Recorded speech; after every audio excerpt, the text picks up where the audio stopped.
नमस्कार, मैं शिक्षा मिश्रा झारखंड के सुप्रभात मीडिया में आपका स्वागत करती हूँ। दोस्तों, झारखंड के तमाम छोटी बड़ी खबरों को जानने के लिए हमारे चैनल को सब्सक्राइब करें और साथ ही कमेंट सेक्शन में ज़रूर बताएं कि आप झारखंड के किस जिले से हमारे न्यूज़ को देख रहे हैं। तो चलिए शुरू करते हैं खबर को, जानते हैं आज के मुख्य समाचार।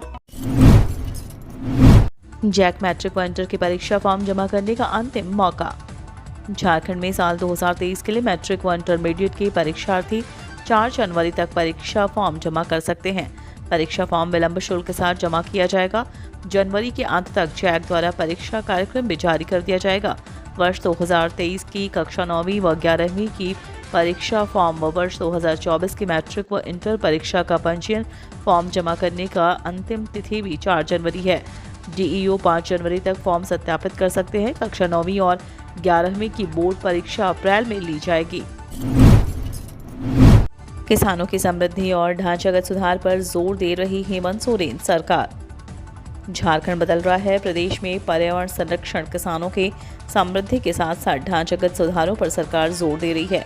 हेमंत सोरेन ने झारखंड विद्युत वाहन नीति 2022, झारखंड इथेनॉल उत्पादन प्रोत्साहन नीति 2022 और झारखंड औद्योगिक पार्क एवं लॉजिस्टिक नीति 2022 लागू किए। इसे राज्य के सर्वांगीण विकास के लिए बेहद महत्वपूर्ण माना जा रहा है। सरकार का मानना है कि ये 3 नीतियां झारखंड के सुनहरे भविष्य की मजबूत आधारशिला रखने में अहम भूमिका निभाएंगी। झारखंड के स्कूलों में दिया जाएगा योग का प्रशिक्षण। स्कूली बच्चों को योग के प्रति रुचि पैदा करने के उद्देश्य से राज्य के स्कूलों में योग प्रशिक्षण अभियान चलाया जाएगा। इसमें राज्य के सरकारी और सरकारी सहायता प्राप्त कुल 15,215 स्कूलों में 6वीं 12वीं तक के विद्यार्थियों को जोड़ने की योजना बनाई गई। स्कूलों के बच्चे हेल्थ एंड वेलनेस सेंटर के योग एम्बेसडर से 1 दिन का प्रशिक्षण प्राप्त करेंगे। आयुष निदेशालय के प्रस्ताव पर स्वास्थ्य सचिव अरुण कुमार सिंह ने आदेश जारी कर दिया। ST/SC अल्पसंख्यकों के बच्चों की बेहतर शिक्षा के लिए झारखंड को 7 एकलव्य आवासीय विद्यालय की सौगात। झारखंड में हेमंत सोरेन की सरकार के कार्यकाल में अनुसूचित जनजाति, अनुसूचित जाति और अल्पसंख्यक वर्ग के बच्चों के लिए प्रदेश में 7 एकलव्य आवासीय विद्यालय बने हैं। ये आवासीय विद्यालय बिहार की सीमा से सटे चतरा जिले के अलावा उप राजधानी दुमका में भी खुले हैं। गिरिडीह, लातेहार, पश्चिमी सिंहभूम, पूर्वी सिंहभूम और गुमला जिले में भी एक एकलव्य आवासीय विद्यालय का निर्माण कराया गया है। कुख्यात नक्सली अमन गंझू ने किया आत्मसमर्पण, पुलिस ने रखा था 15 लाख का इनाम।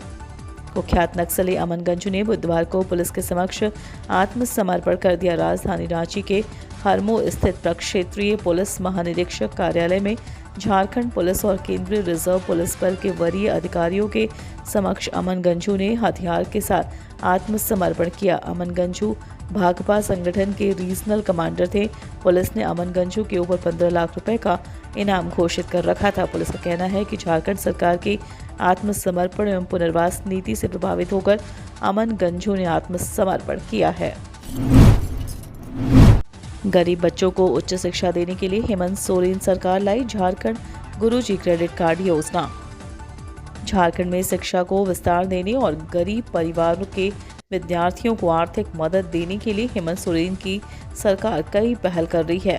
10वीं और 12वीं पास गरीब परिवार के विद्यार्थियों को उच्च शिक्षा का अवसर दे रही है ताकि बच्चे engineering, medical, IIT, IIM, law आदि के क्षेत्र में उच्च शिक्षा हासिल कर सके। इसके लिए सरकार ने गुरुजी स्टूडेंट क्रेडिट कार्ड योजना की शुरुआत की। इसके लिए सरकार ने 200 करोड़ रुपए का कॉपर्स फंड बनाएगी।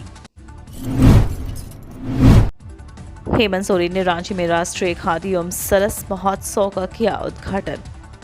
झारखंड की राजधानी रांची के ऐतिहासिक मोरहाबादी मैदान में 2 साल बाद राष्ट्रीय खादी एवं सरस महोत्सव का आगाज हो गया है। बुधवार को सूबे के मुखिया हेमंत सोरेन ने दीप प्रज्वलित कर खादी मेले का उद्घाटन किया। मुख्यमंत्री श्री सोरेन ने इस अवसर पर कहा कि 12 दिन का मेला उद्देश्य महात्मा गांधी के विचारों को धरातल पर उतारना है।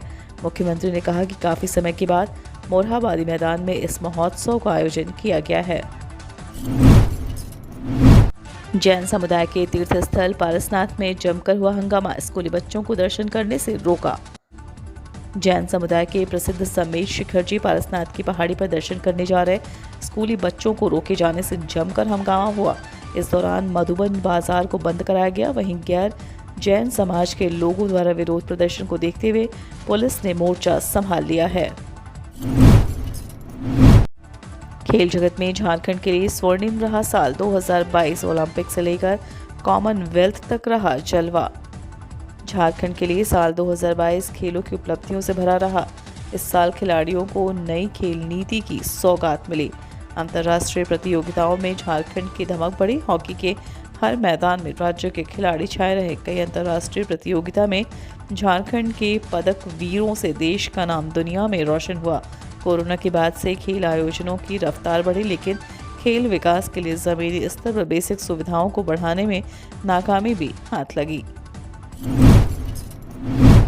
झारखंड में अगले 4 दिनों तक रहेगा घना कोहरा। 2 जनवरी के बाद गिरेगा पारा।